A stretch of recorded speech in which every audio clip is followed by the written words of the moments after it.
হয়তো আমি একটু বেশি সন্দেহ করছিলাম ডাক্তারবাবুর উপর। আরে উনি তো আমার দেওয়া প্রত্যেকটা পরীক্ষায় পাশ করছেন, আমার জন্য এত কিছু করছেন। এবার আমাকেই সবকিছু ঠিক করতে হবে, এবার আমাকেই বোঝাতে হবে ওনাকে।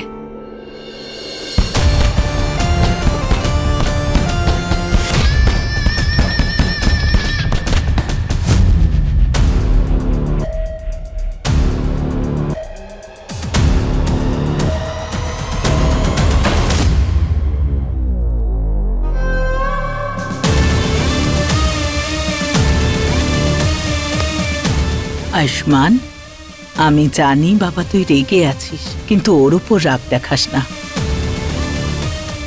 বাবা আয়ুষ্মান, দেখ, গয়না যা করেছে ওর জায়গা থেকে ঠিক করেছে। আরে ও ভয় পেয়ে আছে, ও আসল নকল দুজনকেই দেখেছে বাবা। আর ওই নকল আয়ুষ্মানের সঙ্গে সব থেকে বেশি সময় ওই কাটিয়েছে। আর আমরা তো এটাও জানি না যে ওকে একদম তোর মতো দেখতে কি করে। যখন আমি কিছুই বুঝতে পারিনি তখন ওর মনের অবস্থাটা কি সেটা বোঝার চেষ্টা কর। আয়ুষ্মান, ওর ওপর রাগ করিস না। পিসি, আমি শুধু গয়নার ওপর না, তোমার ওপরেও রাগ করেছি। আমি কোনোদিন ভাবতে পারিনি তুমি আমার ওপর সন্দেহ করবে। তাহলে আমাকেও ক্ষমা করে দে। দেখ বাবা, যা কিছু হয়েছে আমি মেনে নিচ্ছি, আমার ভুল হয়েছে, আর আমি কোনো অজুহাত দেব না। কিন্তু বাবা, আমরা সবাই খুব চিন্তায় ছিলাম। যা কিছু ঘটেছে, যা পরিস্থিতি, আমাকে ক্ষমা করে দে। পিসি, প্লিজ তুমি এভাবে ক্ষমা চেও না। আমাকে যেমন ক্ষমা করে দিলি তেমন গয়নাকেও ক্ষমা করে দে। বাবা, ও তোর স্ত্রী হয়, মেয়েটার ওপর এর প্রভাব বেশি পড়েছে। ওকে একটু সময় দে। যেমন আমরা সবাই মেনে নিয়েছি যে তুই আমাদের আয়ুষ্মান, ও মেনে নেবে। ওর উপর রাগ করিস না, ওকে ক্ষমা করে দে আমার কথা ভেবে, তোর পিসির জন্য। হ্যাঁ শোনা, তোর যেমন ওকে প্রয়োজন আছে তেমনি ওরও তোকে প্রয়োজন।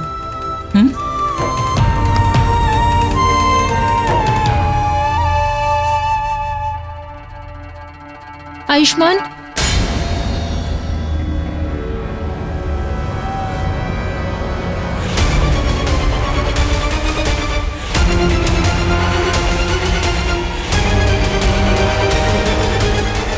আয়ুষ্মান, আয়ুষ্মান, আয়ুষ্মান, আয়ুষ্মান প্লিজ, আমি তোমার সঙ্গে কথা বলতে চাই। আমি তোমার সঙ্গে কথা বলতে চাই না, যাও এখান থেকে। না আয়ুষ্মান, তুমি এভাবে ইগনোর করতে পারো না আমায়। তোমায় আমার কথা শুনতেই হবে। কেন শুনবো আমি তোমার কথা? আমি তোমাকে বলেছিলাম না এখানে আসবে না, কেন এসেছো? আয়ুষ্মান, কতবার আমি তোমার কাছে ক্ষমা চেয়েছি, আরো একবার ক্ষমা চাইছি। I am sorry. Just shut up Alia, আমি তোমার কোনো সরি শুনতে চাই না, আর না তোমার সঙ্গে কথা বলতে চাই। বন্ধুত্বের নামে ঠকিয়েছো আমাকে, আমার থেকে দূরে থাকবে। আয়ুষ্মান, তুমি ভুল বুঝছো। আমি তোমাকে ওই গুহাতে নিয়ে গিয়েছিলাম এই কারণে যাতে তোমার চিকিৎসা হতে পারে। আমি জানতাম না যে আলিয়া ওখানে। প্লিজ, আমি এমনিতেই চিন্তায় রয়েছি, তুমি আর চিন্তা দিও না প্লিজ। আমি তোমার সমস্ত চিন্তা দূর করবার জন্য তৈরি, শুধু তুমি আমাকে সাহায্য করতে দাও প্লিজ। ঠিক আছে, আমার টেনশন দূর করতে চাও তো তুমি? হ্যাঁ, তুমি যা বলবে আমি সেটাই করতে রাজি। তাহলে আমার সামনে আসবে না। না আয়ুষ্মান, এটা আমি কখনোই করতে পারবো না। তুমি অন্য কিছু চাও। আমি তোমার থেকে চাইছি না, তোমাকে বললাম আমি তোমার মুখ দেখতে চাই না, তাই এখান থেকে বেরিয়ে যাও। আর এই কথাটা আমার বারবার বলতে একটু ভালো লাগছে না, তাই বেরো এখান থেকে। কিন্তু ডাক্তারবাবু,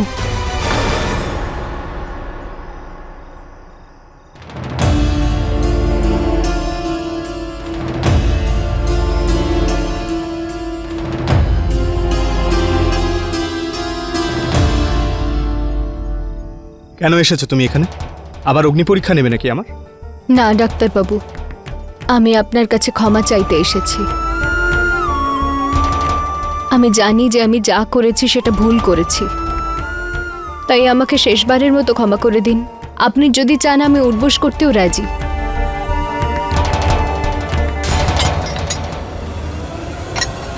ঠিক আছে, ছাড়ো এটা।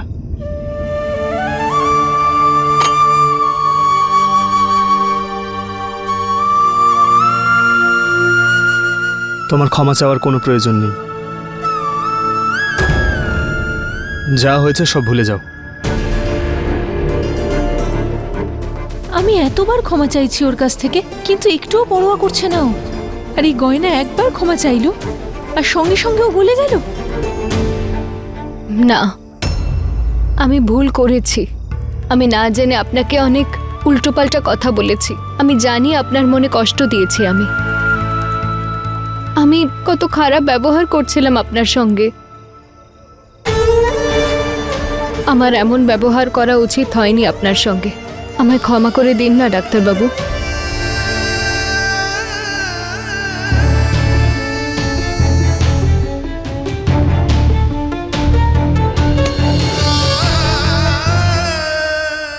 তুমি ক্ষমা চাইতে চাও তো? তাহলে ঠিক আছে, আমার কাছে একটা উপায় আছে, যাতে তোমার খারাপও লাগবে না আর আমাদের মধ্যে আজকাল যে প্রবলেমটা চলছে সেটাও ঠিক হয়ে যাবে। কি করে? আরও একবার বিয়ে করে।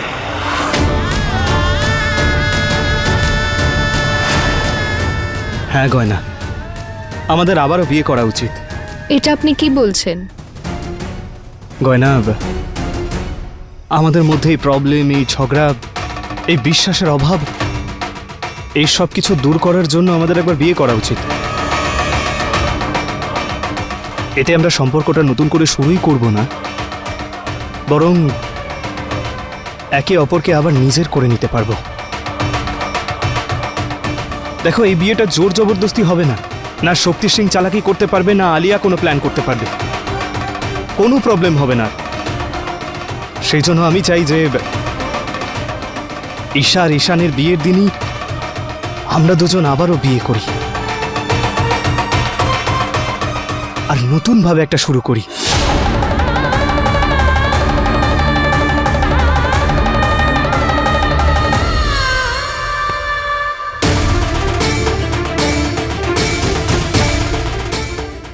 গয়না, এই ভ্যালেন্টাইন ডেতে তুমি আমার সঙ্গে বিয়ে করবে?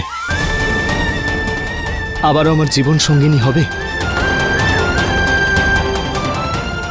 বলো না গয়না, করবে আমার সঙ্গে বিয়ে? এটা কি করছো তুমি আয়ুষ্মান? তোমার অলরেডি গয়নার সঙ্গে বিয়ে হয়ে গেছে না, তাও দুবার করে। তুমি আবার কেন বিয়ে করতে চাও? তুমি আমাদের স্বামী স্ত্রীর মাঝখানে কেন কথা বলছো? এখানে না তোমার প্রয়োজন আছে না তোমার বক্তব্যের। যাও এখান থেকে। তুমি বলো গয়না, তুমি চুপ করে আছো কেন? আরে তুমি দেখতে পাচ্ছ না এত আঘাত পেয়েছে ও, এই সময় ওর সঙ্গে বিয়ের কথা বলা ঠিক হবে না। আরে তুমি আমার কথা বুঝতে পারছো না নাকি? বললাম তো যাও এখান থেকে। দাঁড়িয়ে রয়েছো কেন? যাও এখান থেকে।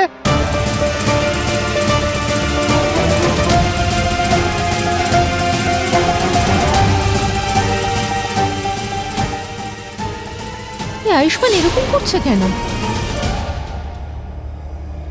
আলিয়া চলে গেছে, এবার তুমি বলো, তুমি বিয়ে করবে তো আমার সঙ্গে? ডাক্তারবাবু, আলিয়া যা বলছিল সেটা তো ঠিকই বলছিল। আমি কি করে এখন বিয়ে করতে পারি? আর আমি তো এই লাঠিটার সাহায্য ছাড়া ঠিক করে হাঁটতেও পারছি না। আর ঈশান ঠাকুরপো জেঠিমার একমাত্র ছেলে, তাই ওর বিয়েটা একলা ধুমধাম করে হওয়া উচিত। না হলে পরিবারের সবাই আমাদের উপর অক্ষুণ্ণ হতে পারেন। ঈশান ঠাকুরপোর জন্য এত বড় আনন্দের একটা মুহূর্ত, এটা তো ওর একলারই উপভোগ করা উচিত, তাই না? এসব নিয়ে তুমি কেন চিন্তা করছো? শুধু মণ্ডপে এসে তোমাকে বসতে হবে, তোমাকে তো আর আয়োজন করতে হচ্ছে না। আর ঈশান আমার ভাই, ওর একটুও খারাপ লাগবে না। ডাক্তারবাবু, আমাদের তো আগেও দুবার বিয়ে হয়ে গেছে, কিন্তু ঈশান ঠাকুরপোর তো এটা প্রথম বিয়ে, তাই না? তাই আমার এটা ঠিক লাগছে না যে আমরা ওর বিয়ের মাঝখানে নিজেদের বিয়েটা জুড়ে দিই।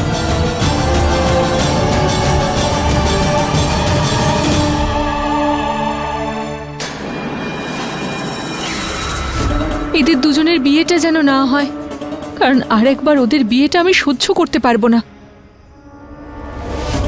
জানি গয়না, তুমি এখানে আমার কাছে ক্ষমা চাওয়ার জন্য নয়, বরং লোক দেখানোর জন্য এসেছিলে। আরে আসল কথাটা হলো, তুমি এখনো আমাকে বিশ্বাস করতে পারছো না। তুমি মনে করছো আমি আসল আয়ুষ্মান নই, সেই জন্য এইসব অজুহাত দিচ্ছ, তাই না?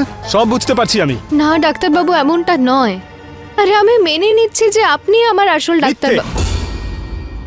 যদি মনে করতে তাহলে বিয়ের কথাটা শুনে আনন্দ পেতে, এভাবে অজুহাত দিতে না তুমি। আমি বুঝতে পারছি না আমি বিশ্বাস করানোর জন্য আর কি করতে পারি যে আমি তোমারই আয়ুষ্মান, কোনো মুখোশ পরা আয়ুষ্মান নই। মুখোশ? আপনি কি করে জানলেন যে ওই বহুরূপীটা মুখোশ পরে?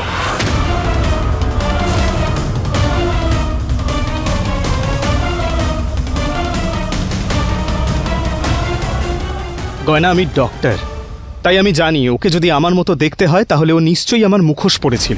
কারণ প্লাস্টিক সার্জারি করে কাউকে এক্স্যাক্ট দেখতে হয় না, তাই মুখোশই পড়েছিল নিশ্চয়ই।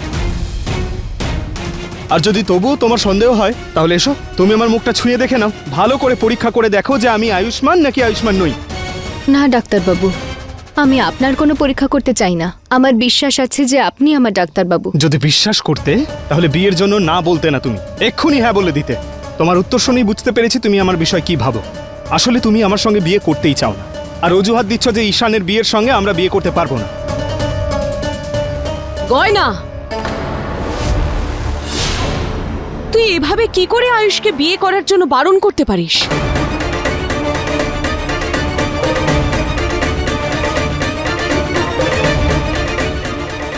এত কিছু হওয়ার পরেও আয়ুষ সবকিছু ভুলিয়ে তোকে দ্বিতীয়বার বিয়ে করার জন্য বলছে। এটা কি ওর ভুল সিদ্ধান্ত? আর তোর কি সমস্যা? এর আগে তো তুই আয়ুষকে খুব সন্দেহ করছিলি, আরে একটার পর একটা দোষ দিয়েই গেছিস ওকে, কিন্তু তারপরেও আয়ুষ সব কিছু ভুলে গিয়ে তোকেও বলছে আবার তোকে বিয়ে করতে চায়। তুই তাও বারণ করছিস, তার মানে তো এটাই দাঁড়ালো যে তুই এখনো আয়ুষকে সন্দেহ করছিস। না মা, এমনটা নয়। তাহলে কি গয়না, সবকিছু নতুন ভাবে শুরু করার এটাই তো সুযোগ। বাড়িতে দুটো বিয়ে হবে, দ্বিগুণ উৎসব হবে, দ্বিগুণ আনন্দ হবে, কিন্তু না, তুই তো শুধু নিজের কথাই ভাবছিস। মা, ছেড়ে দাও তুমি। আমি জোর করে কাউকে বিয়ে করতে চাই না। একবার জোর করে আমাদের বিয়ে হয়ে গিয়েছিল, আমি দ্বিতীয়বার সেই ভুলটার করতে চাই না, তাই তুমি ছেড়ে দাও। না আয়ুষ, আমি বুঝতে পারছি এই বিয়েটা তোর কাছে কতটা গুরুত্বপূর্ণ, আর তোর এই ইচ্ছে আমি কিছুতেই অপূর্ণ থাকতে দেব না।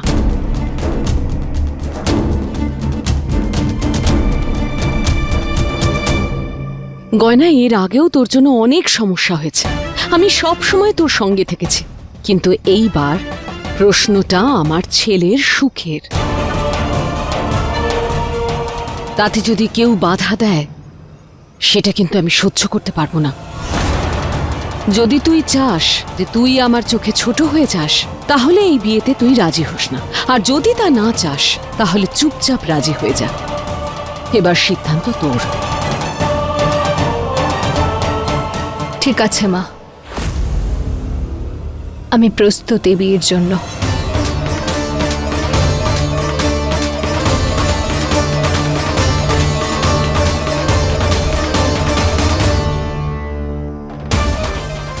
একদম ঠিক সিদ্ধান্ত নিয়েছিস তুই।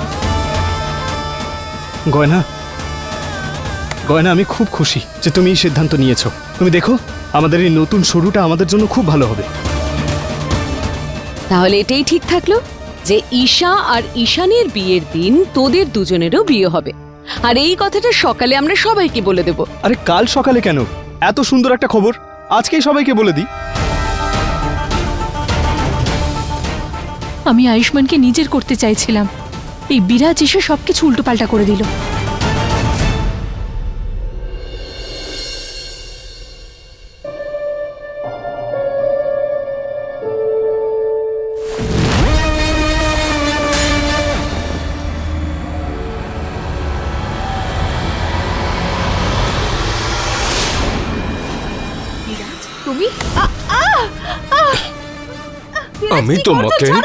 আমি তোমাকে ছাড়বো না, আজ মেরেই ফেলবো তোমাকে।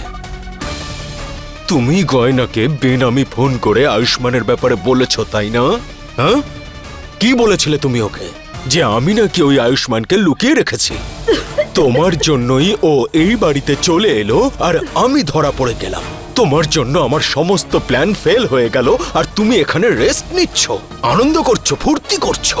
যে ভুলটা তুমি করেছো তার জন্য তোমাকে নিজের প্রাণ দিতে হবে।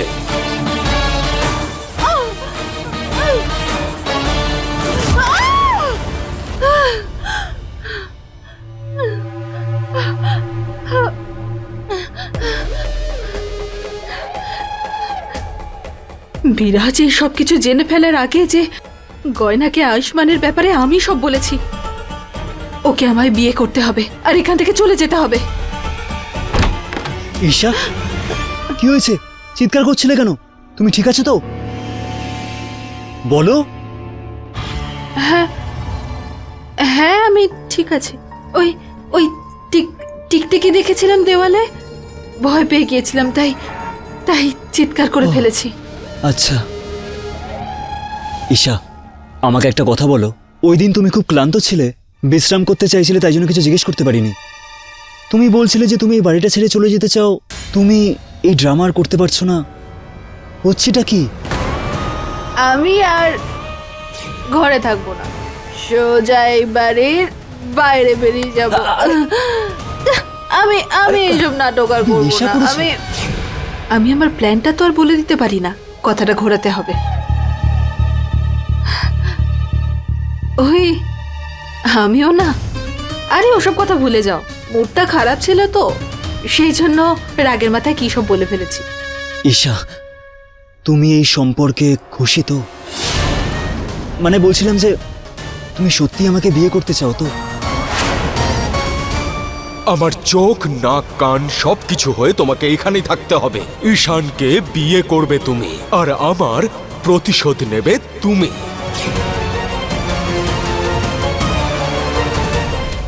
পিসি, জেঠিমা, ঈশান, বাবা তাড়াতাড়ি বাইরে এসো। ঈশান, তুমিও কি সব কথা বলছো বলো তো? অফকোর্স আমি খুশি। ওই আয়ুষ্মান নিচে সবাইকে ডাকছে, যাই? চলো যাওয়া যাক, চলো।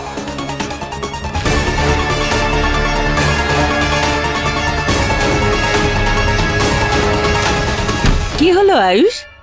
ও বাবা, আরে চিৎকার করছিস কেন? আবার হাসছিও?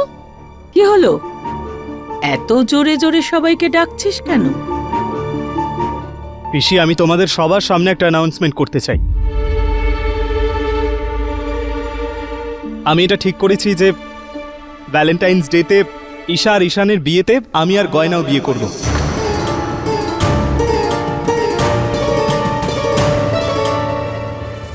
সর্বনাশ! এসব কি বলছিস আয়ুষ্মান? প্রথমেই এই ভুল দুবার করে ফেলেছিস, তৃতীয়বার কেন করছিস? এটা ভুল নয়, আমার ইচ্ছে। কি? একটু বেশি ইচ্ছে মতন চলছিস না তুই? আর এই মেয়েটাকে আর কতবার এই বাড়ির বৌমা বানাবি তুই, হ্যাঁ? আরে সেসব ছাড়ো, তুই কি ঈশানের বিয়ের ডেটটাই পেলে শুধুমাত্র নিজের বিয়ের জন্য? দেখ আয়ুষ্মান, আমি আগে থেকেই বলে রাখছি, এই মেয়েটার জন্য আমার ছেলের বিয়েতে যেন কোনো অশুভ ছায়া না পড়ে, আমি বলে রাখছি কিন্তু। মা, কি? ঠিকই তো আছে, বরং ভালোই হবে। বেশ ভালোই তো হবে যে আমার আর দাদার বিয়ে একসাথে হবে। যখন আমার কোনো প্রবলেম নেই, তখন আই এম শিওর ঈশারও কোনো প্রবলেম হবে না, তাই তো ঈশা?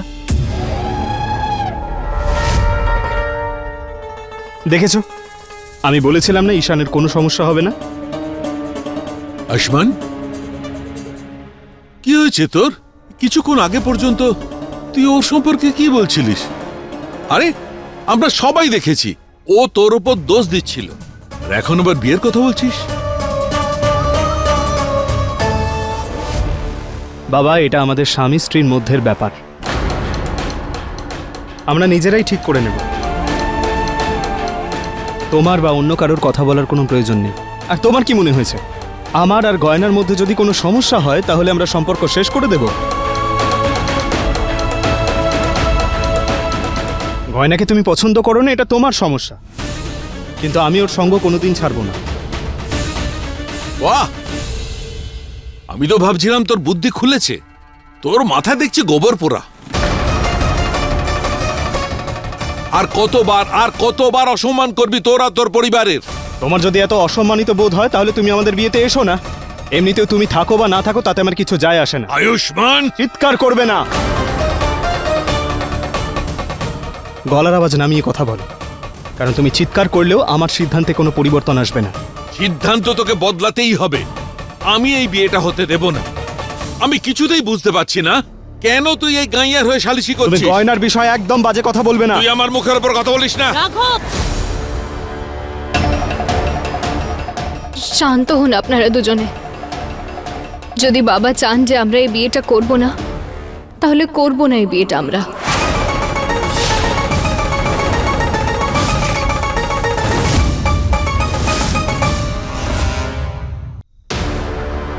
এসব কি বলছো তুমি গয়না? আমি একদম ঠিক বলছি। আমি চাই না যে আপনাদের মধ্যে অশান্তি হোক। আর আমরা তো প্রথম থেকেই স্বামী স্ত্রী। আর যদি আরো একবার বিয়ে না করার জন্য বাড়িতে শান্তি বজায় থাকে, তাহলে আমি করব না এই বিয়েটা। তুমি পরিবারের শান্তির বিষয় ভাবছো, আর আমার খুশির কি হবে? আমি তোমাকে বলেছিলাম না, এই বিয়েটা আমি এই জন্য করতে চাই যাতে আমাদের সম্পর্কটা আগের মতোই মজবুত করতে পারি। আর তুমি ওনার জন্য না বলছো, সেই মানুষটার জন্য যে তোমাকে কোনোদিন সম্মানই করেনি, শুধু ওনার জন্য তুমি আমার সঙ্গে বিয়ে করবে না বলছো। বাহ গয়না, যে মানুষটা সারা পৃথিবীর সঙ্গে তোমার জন্য লড়তে পারে, তার জন্য তুমি কত চিন্তা করো। না ডাক্তারবাবু, এমন ব্যাপার নয়। আমি তো শুধু অনেক হয়েছে গয়না, আমি খুব ভালো করে জানি তুমি ঠিক কি চাইছো। আর আমি এটাও বুঝতে পেরেছি, তুমি শুধু একটা অজুহাত খুঁজছিলে এই বিয়েটা যাতে তোমাকে না করতে হয়। কারণ তুমি এখনো বিশ্বাস করছো না যে আমি তোমার আয়ুষ্মান। না ডাক্তারবাবু, এমনটা নয়। আমি মানি যে আপনি আমার ডাক্তারবাবু। আমি কোনো অজুহাত দিচ্ছি না। Shut up! Just shut up! আর কত মিথ্যে কথা বলবে তুমি? হাঁপিয়ে গেছি আমি তোমাকে বিশ্বাস করাতে করাতে আর নিজেকে প্রমাণ করতে করতে। তোমার মনে হয় তো এই ফেসটা আমার আসল নয়? তাহলে আমাকে এমন কিছু একটা করতে হবে যাতে এটা সারা জীবনের মতো প্রমাণ হয়ে যায়।